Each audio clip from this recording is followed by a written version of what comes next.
నమస్తే ప్రజలందరికీ welcome to MLR news Telugu. నేను మీ కొత్తూరు రమేష్.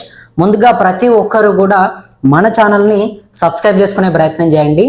ఇక మనం నిన్నటి నుంచి మొన్నటి నుంచి చూస్తూ ఉన్నాం, గరికపాటి నరసింహారావు గారు చేసినటువంటి వ్యాఖ్యలు సోషల్ మీడియా వేదిక ద్వారా మొత్తం కూడా తీవ్ర స్థాయిలో దుమారం రేపుతా ఉన్నాయి. ఆయన ముంబై వేదిక ద్వారా అందరినీ, అంటే విద్యార్థులని, ఉపాధ్యాయులని అందరిని ఉద్దేశించి ఒక గొప్ప స్థాయిలో ఉండి ఒక పద్మశ్రీ అవార్డు తీసుకొని, అంటే అందరినీ కూడా చాలా చైతన్యవంతం చేస్తూ ఆయన చెప్పేటటువంటి ఆ మాటలకు చాలా మంది కూడా ఆయనకు అభిమానులు అయిపోయారు. సో అటువంటి నేపథ్యంలో ఆయన ఒక్కసారిగా విద్యార్థులకు పెట్టేటటువంటి ఏదైతే మధ్యాహ్న భోజనం ఉంటుందో అది అసలు పెట్టడం దండుగా అని చెప్పేసి మాట్లాడుతూ ఉన్నాడు. అదేవిధంగా మధ్యాహ్న భోజనంలో కూడా కోడిగుడ్డు పెడతా ఉంటారు. సో దాని వల్ల కూడా అసలు ఆ కోడిగుడ్డు ఎందుకు రకరకాలుగా మాట్లాడాడు. నాకు కూడా కొంత ఇబ్బందికరంగానే ఉంది. ఎందుకంటే చాలా మంది వాళ్ళ పేదవాళ్ళు, మధ్యతరగతి వాళ్ళు, అంటే ఏమాత్రం కూడా పై స్థాయిలో లేకున్నా గరీబు కుటుంబాలు, చాలా వెనుకబడినటువంటి కుటుంబాల వాళ్ళు చాలా మంది ఉన్నారు. సో అటువంటి వాళ్ళందరూ కూడా వాళ్ళ పిల్లల్ని చదివించాలంటే, వాళ్ళ పిల్లలకి బట్టలు తీసుకోవాలన్నా, పిల్లలకు షూస్ తీసుకోవాలన్నా, టెక్స్ట్ బుక్స్ తీసుకోవాలన్నా, లేకపోతే ఫుడ్ పెట్టి బాక్స్ కట్టి పంపించాలన్నా, ఏది చేయాలన్నా కూడా ఇబ్బందే. చాలా పేద కుటుంబాలు ఉంటాయి. సో అటువంటి వాళ్ళు అనేక మంది కూడా ముందుకు వస్తూ ఉన్నారు. వాళ్ళ పిల్లల్ని స్కూల్స్కి పంపిస్తూ ఉన్నారంటే అక్కడ పాఠశాలలో మన పిల్లలకు ఒక మంచి మధ్యాహ్న భోజనం పెడతారు, గుడ్డు పెడతారు, మంచిగా బట్టలు ఇస్తారు, టెక్స్ట్ బుక్స్ ఇస్తారు. సో ఇట్లా వీటిని దృష్టిలో పెట్టుకొని తల్లిదండ్రులు పిల్లలని పాఠశాలకు పంపిస్తూ ఉన్నారు. అయితే గతంలో చూసుకుంటే గవర్నమెంట్ స్కూల్లో 6% ఉండేది, కానీ ఇప్పుడు 20% వరకు కూడా పెరిగింది. అంటే మొత్తం కూడా పడిపోతున్నటువంటి నేపథ్యంలో పిల్లలందరూ కూడా ఎగ్స్ పెడితేనో, లేకపోతే టెక్స్ట్ బుక్స్ ఇస్తేనో, డ్రెస్సులు ఇస్తేనో, షూస్ ఇస్తేనో, ఇలా రకరకాలుగా వీటి కోసమైనా వచ్చి చదువుని ఇంకా వాళ్ళు మంచిగా నేర్చుకుంటారు కావచ్చు.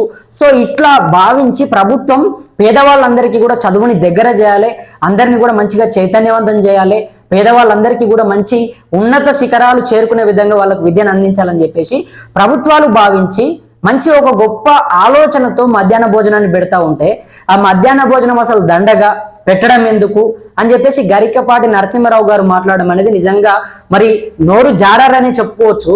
అంటే అన్నీ కూడా మంచి మంచి సూక్తులు, భగవద్గీత గురించి కానీ, మహాభారతం గురించి కానీ అన్నీ కూడా చాలా అద్భుతంగా చెప్పేటటువంటి వ్యక్తి ఆయన. సో ఆయన అభిమానులలో నేను కూడా ఒకరిని. బట్ అయినప్పటికీ కూడా కొంత నాకు కూడా ఇబ్బందికరంగా అనిపించింది. ఎందుకంటే ఉపాధ్యాయులను అనడం, అదేవిధంగా విద్యార్థులను అందరినీ కూడా అనడం. సో ఇవన్నీ చూస్తున్నప్పుడు మనం ఒక్కసారి, అంటే ఆయన మాట్లాడినటువంటి మాటలని నేరుగా ఉపాధ్యాయులు ఏమనుకుంటా ఉన్నారు ఒకసారి మా తెలుగు పండితుడు కొండయ్య సార్ గారికి ఒకసారి ఫోన్ చేసి ఆయన ద్వారా తెలుసుకునే ప్రయత్నం చేద్దాం. సార్ నమస్తే. సార్ బాగున్నారా సార్? బాగున్నా సార్. అయితే ఏం లేదు సార్, ఒక చిన్న క్లారిటీ కోసం కాల్ చేసిన. ఇది మనకు మొన్న ముంబైలో గరికపాటి నరసింహారావు గారు మాట్లాడుతూ ఒక వీడియో రిలీజ్ చేశారు సార్, చూసారా సార్ మీరు? దృష్టికి వచ్చింది, చర్చ కూడా జరిగింది గ్రూప్లలో. ఉపాధ్యాయులుగా చర్చించుకోవాల్సిన అవసరం కూడా ఉంది కదా, వచ్చింది. అవును సార్. అయితే ఆయన ఉపాధ్యాయులను ఉద్దేశించి మొత్తం కూడా అసలు ఉపాధ్యాయులు చదువు చెప్పట్లేదు, ఉపాధ్యాయులు కోడిగుడ్ల లెక్కలు పెట్టుకోవడంలో బిజీగా ఉన్నారు, కోడిగుడ్లు వెనకేసుకుంటా ఉన్నారు, గుడ్లను వెనకేసుకుంటా ఉన్నారు తప్ప పిల్లలకు చదువు చెప్పట్లేదు అనే కోణంలో ఆయన మాట్లాడాడు. సో మీరు దీన్ని ఒక ఉపాధ్యాయుడిగా మీరు ఎట్లా చెప్తారు సార్, ఎట్లా చూస్తారు మీరు? ముందుగా గరికపాటి గారికి సమాజంలో మంచి పేరుంది. అవును సార్. ఆయన ప్రవచనాలు మేము కూడా వింటాము, అవసరమైన చోట విద్యార్థులకు చూడమని కూడా చెప్తాం. Okay sir. అలాంటి వ్యక్తి ఒక ఉన్నత స్థాయిలో ఉండి ఉన్నతమైన మాటలు మాట్లాడాలి. అవును సార్.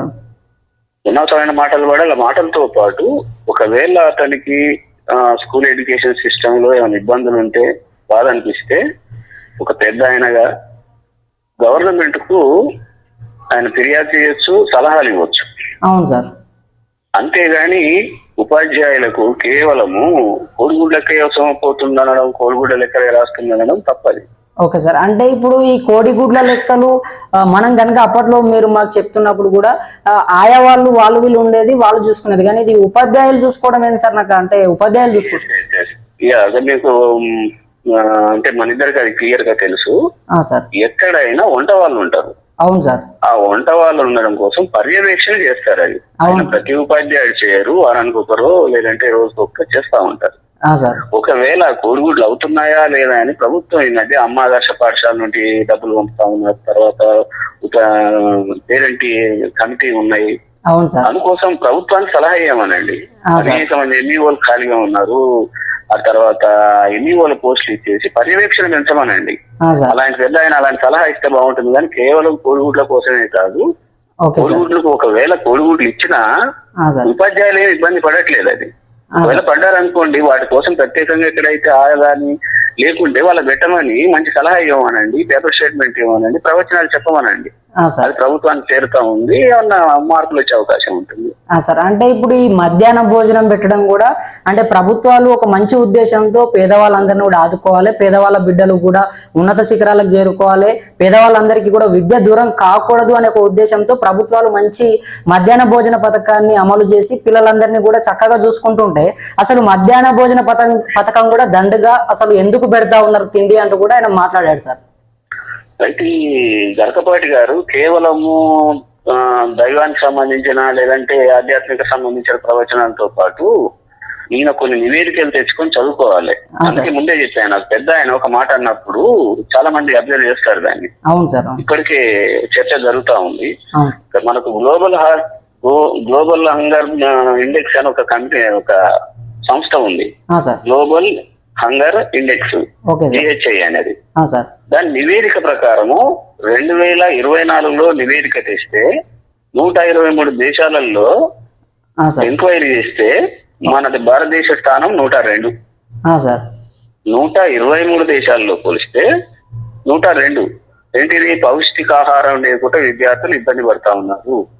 అవును సార్. అవును సార్. ఇప్పుడు ఇది ఇలాంటివన్నీ ఆయన ఒకసారి వెళ్ళాలి అతను.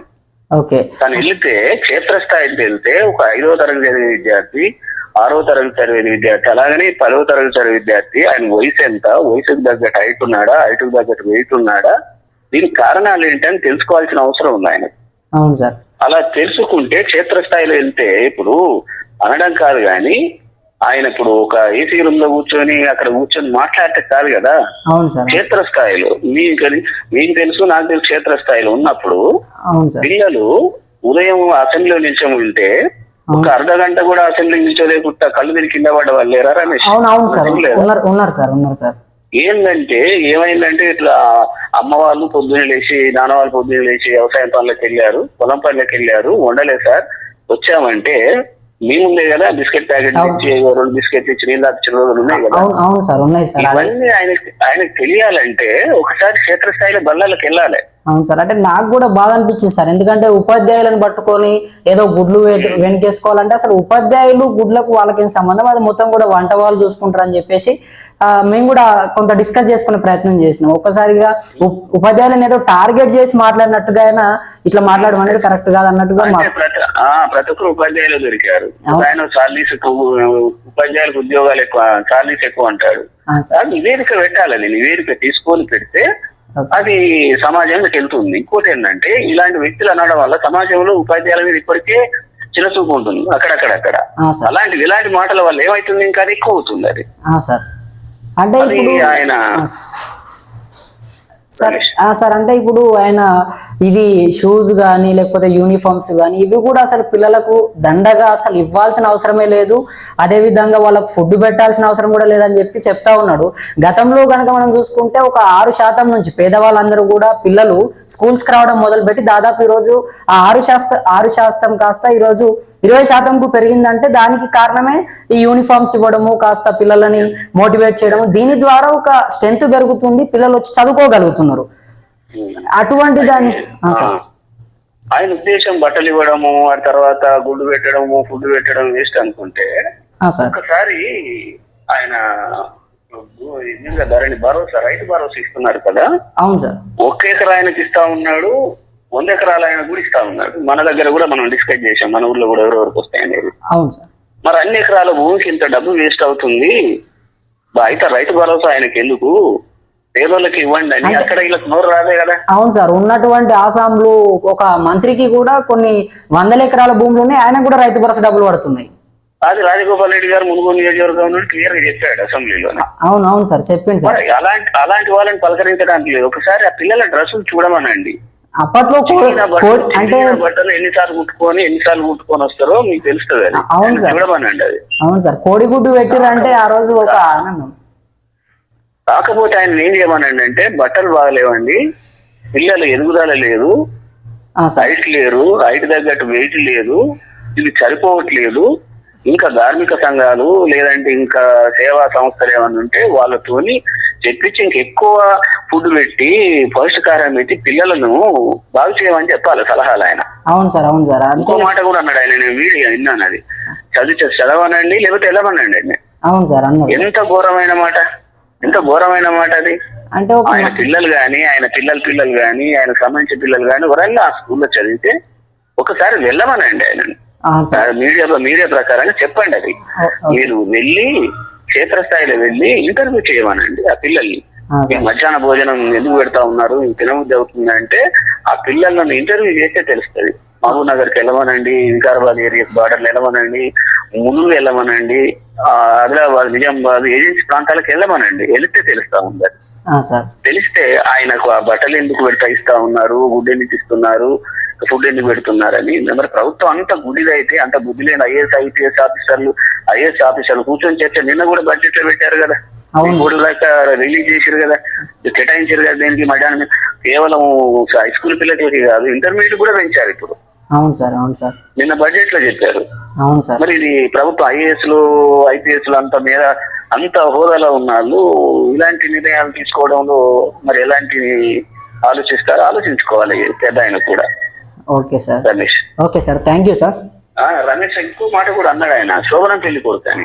సార్, అవును సార్, అవును సార్. నాకు అంటే నేను ఫస్ట్ మిమ్మల్ని అదే అడుగుదాం అనుకున్నాను. నాకు కూడా కొంత అంత చెత్త ఆయన అలాంటి మాట ఎట్లా నాలకి అర్థం కావట్లేదు.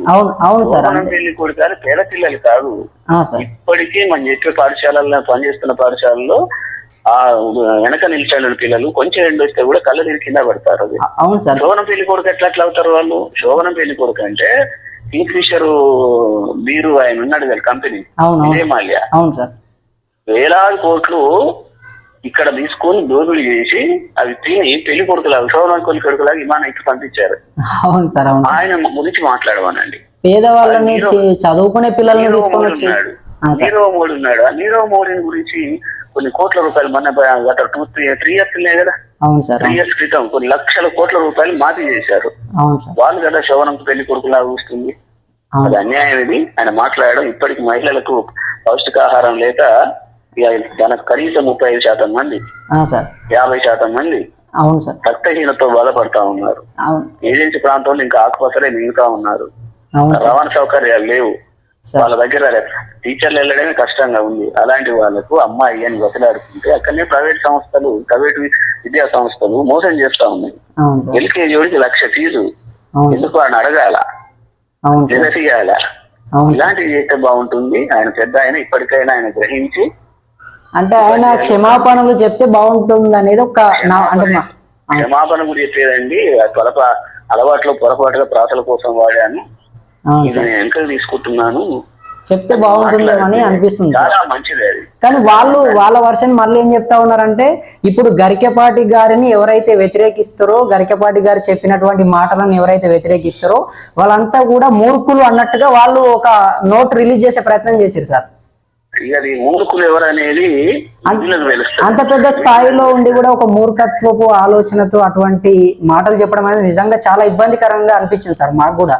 ఎందుకంటే అప్పట్లో మీరు చెప్పినటువంటి అన్ని కూడా నేర్చుకొని ఒక కోడిగుడ్డు పెట్టారంటే అప్పట్లో మేము ఎంతో ఆనందంగా చాలా హ్యాపీ అనిపించేది కోడిగుడ్డు ఉన్న రోజు. అయితే టీచర్లు కోడిగుడ్ల కోసం వస్తున్నారు, పాఠాలు చెప్పట్లేదు అంటే నేనేం చెప్తున్నానంటే, అలాంటి బడి దొంగలు ఏమన్నా ఉంటే భరతం పట్టమని ప్రభుత్వాన్ని నివేదిక పంపించాను. పలానా స్కూల్లో పలానా చేస్తలేడు, ఇట్లా తప్పించుకొని తిరుగుతా ఉన్నారు, బాధ్యత ఉంది కదా. అవును సార్, అవును సార్. అందుకోసం ప్రభుత్వ విద్యా విధానం బాగుపడితే వ్యవస్థ బాగుపడుతుంది. ప్రైవేట్ లో పోతే ఎలా ఉంటుందో విద్య మీకు అందరికి తెలుసు. అది నాణ్యమైన విద్య కావాలంటే ఇప్పుడు ఎన్ని సదుపాయాలు చేస్తున్నారు, అన్ని సదుపాయాలు ఇక్కడ కూడా ఇవ్వండి. బ్రహ్మాండమైన స్కూల్ బాగుపడతాయి. ఇవన్నీ చేసుకుంటే బాగుంటుంది. మళ్ళొక్కసారి మన గరికపాటి గారికి మా ద్వారా, ఉపాధ్యాయ లోకం ద్వారా, అయ్యా నిజాలు తెలుసుకొని పదాలు వెనక తీసుకుంటే ముందుగా ఉంటుంది. Okay sir. హుందాగా ఉంటుంది. అప్పుడప్పుడు మంచి పదాలు చెప్తాడు ఆయన, మంచి పదాలు మేము వాడుతూ ఉంటాం. సార్ ఆ హుందాగా ఉండాలి. అలాగే మీకు కూడా కంగ్రాచులేషన్. ఇలాంటి మంచి మంచి ప్రోగ్రామ్స్ చేస్తా ఉండండి. ఇంకా మీ ఏదైతే స్టూడియో ఉందో ఎన్ఎల్ఆర్ స్టూడియో సార్ అది ఇంకా ముందుకెళ్ళాలి అని ఆశిస్తూ. Okay, thank you so much sir. ఇది వీళ్ళు చెప్తున్నటువంటి వర్షన్. అంటే మా సారు అప్పట్లో మొత్తం కూడా పాఠశాల లోపల అంటే గుడ్డు పెట్టిర్రు అంటే చాలా మంది కూడా ఒక ఆనందం ఉండేది. అంటే కోడిగుడ్డు ఇప్పుడు మనం పెద్దగా అయినాము, ఉద్యోగాలు చేస్తున్నాము, డబ్బులు వస్తూ ఉన్నాయి, ఏదో 5 రూపాయల కోడిగుడ్డు అనుకుంటాం. కానీ అప్పట్లో చిన్నగా ఉన్నప్పుడు మేము పాఠశాల లోపల చదువుకుంటున్నప్పుడు కోడిగుడ్డు అనేది చాలా మందికి కూడా ఒక ఎగ్ పెట్టారంటే తినడానికి వాళ్ళు ముందుకు వచ్చి ఒక ఇంట్రెస్ట్ చూపెట్టేది. అంటే చాలా మంది విద్యార్థులు కూడా ఎగ్ పెట్టారంటే లైన్స్ కట్టి ఒకరి తర్వాత ఒకరు ముందుకు ఇట్లా తోసుకుంటూ కూడా పెట్టుకున్నటువంటి రోజులు. అదేవిధంగా మా కొండయ్య సార్ ఇందాకనే లైన్లో మాట్లాడే ప్రయత్నం చేశారు. చాలా గొప్పగా మాకు తెలుగు చదువుని నేర్పి ఇవాళ తెలుగు చదువు అంటే అక్షరాలన్నీ కూడా చదవగలుగుతున్నాము, స్పష్టంగా మాట్లాడగలుగుతున్నాము. అంటే ఇవాళ సార్ మాకు చెప్పినటువంటి విద్య, మాకు బోధించినటువంటి విధానము, విద్యతో పాటుగా క్రమశిక్షణ అన్ని కూడా నేర్పించడంతో ఇవాళ మేము ఇక్కడ ఉన్నాము. సో వాళ్ళని మేము మర్చిపోము. సో అటువంటి ఉపాధ్యాయులను పట్టుకొని అంటే ఉండొచ్చు ఎక్కడన్నా కోడిగుడ్డు దొంగలు ఉంటే కూడా సార్ చెప్పినట్టుగా సార్ అది కూడా చెప్పారు. ఏమంటా ఉన్నారంటే వాళ్ళు ఎవరైనా ఉంటే వాళ్ళని ఆధారాలతో బయటపెట్టి వాళ్ళని అరెస్ట్ చేస్తారా, లేకపోతే వాళ్ళకి ఏమైనా శిక్షలు విధిస్తారా, విధించండి. అంతేగాని అందరూ ఉపాధ్యాయులు కోడిగుడ్లు వెనకేసుకుంటా ఉన్నారు, అందరూ డబ్బులు వెనకేసుకుంటా ఉన్నారు, ఇట్లా మాట్లాడడం అనేది కరెక్ట్ కాదు అంటూ కూడా ఉపాధ్యాయుల వర్షం నుంచి మా సార్ చెప్తా ఉన్నారు. సో ఇది వీళ్ళందరూ కూడా మాట్లాడుతున్నటువంటి పరిస్థితి మనకు కనబడుతుంది. మరి గరికపాటి గారు ఇప్పటికైనా మేలుకొని క్షమాపణ చెప్తే బాగుంటుంది అనేది మాకున్నటువంటి ఒక ఆలోచన. ఎందుకంటే ఒక విద్యార్థులను పట్టుకొని ఏదో పడక మంచం పైన పెళ్లి కొడుకు రెడీ కూర్చున్నట్టుగా అని బోధించడం అనేది కరెక్ట్ కాదు అది. ఎందుకంటే ఆయన ఒక గొప్ప స్థాయిలో ఉన్నాడు. ఆయన ప్రవచనాలు అన్నింటినీ కూడా విని విద్యార్థులతో చెప్పేటటువంటి గురువులు, అంటే ఆయన చెప్పే ప్రవచనాలు ఇన్ని మా సార్ వాళ్ళే అందరూ కూడా చెప్తా ఉండేది మాకు, మీరు వినండి ఆయన ప్రవచనాలు బాగుంటాయని చెప్పేసి అక్కడక్కడ కొన్ని సందర్భాల్లో వీళ్ళు కూడా మాట్లాడారు. సో అటువంటి వాళ్ళపైన, ఉపాధ్యాయుల పైన, ఆయనని గౌరవించే వాళ్ళపైనే ఇవాళ ఉపాధ్యాయులందరూ కూడా కోడిగుడ్లు వెనకేసుకుంటా ఉన్నారు, అసలు గుడ్లు లెక్క పెట్టడంలోనే బిజీగా ఉన్నారని చెప్పి ఇట్లా వాళ్ళందరినీ కూడా అవమానించడం అనేది నిజంగా బాధాకరము. అదేవిధంగా పేద విద్యార్థులు కూడా చాలా మంది వాళ్ళ ఎగ్స్ పెడుతున్నారు, కానీ యూనిఫామ్ కానీ టెక్స్ట్ బుక్స్ కానీ ఏదైనా కూడా వాళ్ళకు కల్పించడం వల్ల చాలా మంది ముందుకు వచ్చి ఇవాళ మేము కూడా కింది స్థాయి నుంచి గవర్నమెంట్ ఇచ్చినటువంటి ఆ దుస్తులు తొడుక్కొని, అంగిలాగు తొడుక్కొని వాటిని వేసుకొని గవర్నమెంట్ ఫుడ్ తిని ఆ ఎగ్స్ తిని ఇక్కడికి వచ్చినాం. మేము అంత ఈజీగా ఇక్కడికి రాలేదు. మేము కూడా చాలా కష్టపడము, ప్రభుత్వం ఇచ్చినటువంటి మంచి స్కీమ్ని ఉపయోగించుకున్నాము, చదువుకున్నాము. ప్రభుత్వం ఇచ్చింది మాకు ఫ్రీగా టెక్స్ట్ బుక్స్ ఇచ్చింది, యూనిఫామ్స్ ఇచ్చింది, చాలా ఉపయోగపడ్డాయి. నాకైతే పర్సనల్గా నా జీవితంలో నేను ఇవాళ ఎదిగిన ఈ స్థాయిలో ఉన్నంటే దానికి గవర్నమెంట్ కారణం. అది బీఆర్ఎస్ పార్టీ కావచ్చు, కాంగ్రెస్ పార్టీ కావచ్చు. గవర్నమెంట్ ఇచ్చింది కాబట్టి నేను ఇక్కడికి వచ్చిన. గవర్నమెంట్ నాకు అప్పట్లో ఏమీ లేదు, నా దగ్గర చిల్లి గవ్వలేదు, 1 రూపాయి లేదు, ఏమీ లేనటువంటి సందర్భంలో కూడా నన్ను గవర్నమెంట్ స్కూల్లో కేవలం నా ఆధార్ కార్డు ముక్కతోని నన్ను అందులో జాయిన్ చేసుకొని నాకు రిజిస్టర్లో నా పేరు ఎక్కించి నాకు అప్పటి నుంచి చిన్నప్పటి నుంచి అంటే 1వ తరగతి నుంచి 10వ తరగతి వరకు ప్రభుత్వమే చూసుకుంది. తర్వాత 12వ తరగతి వరకు కూడా చూసుకుంది. అంటే ఎంత వీలైతే అంత ప్రభుత్వం విద్యని మొత్తం కూడా అందరి లోపల అంటే పేదవాళ్ళందరికీ కూడా దగ్గర చేసింది. సో అటువంటి విద్యకు అందరినీ కూడా దగ్గర చేస్తూ పేదవాళ్ళందరూ కూడా రండి చదువుకోండి బాగుపడని అని చెప్పేసి ప్రభుత్వం మంచిగా చెప్తా ఉంటే ఇక్కడ గరికపాటి గారు అంత మంచి స్థాయిలో ఉండి ఆయన ముంబైకి వెళ్ళి అక్కడి నుంచి అసలు విద్యార్థులకు మధ్యాహ్న భోజనం పెట్టడం దండుగా, ఎగ్స్ పెట్టడం దండుగా, ఉపాధ్యాయులందరూ కూడా ఎగ్స్ వెనకేస్తున్నారని చెప్పి ఇట్లా మాట్లాడడం అనేది నిజంగా వాస్తవంగా మనం చూసుకుంటే అది పద్ధతి కాదు. ఆయన ఇప్పటికైనా క్షమాపణ చెప్తారని చెప్పేసి మేము ఆశిస్తా ఉన్నాము. మరి ముందు ముందు చూద్దాం ఏం జరుగుతుంది, ఎటువంటి పరిణామాలు చోటు చేసుకోబోతా ఉన్నాయి, ఇవన్నీ కూడా మాట్లాడుకునే ప్రయత్నం చేద్దాం. అంతవరకు ప్రతి ఒక్కరు కూడా వేచి ఉండండి. అదేవిధంగా మన MLR న్యూస్ తెలుగు యూట్యూబ్ ఛానల్ని కూడా ప్రతి ఒక్కరు సబ్స్క్రైబ్ చేసుకొని మనకు అండగా ఉంటారని చెప్పి నా మనస్ఫూర్తిగా వేడుకుంటూ నేను మీ కొత్తూరు రమేష్. ధన్యవాదాలు మిత్రులారా.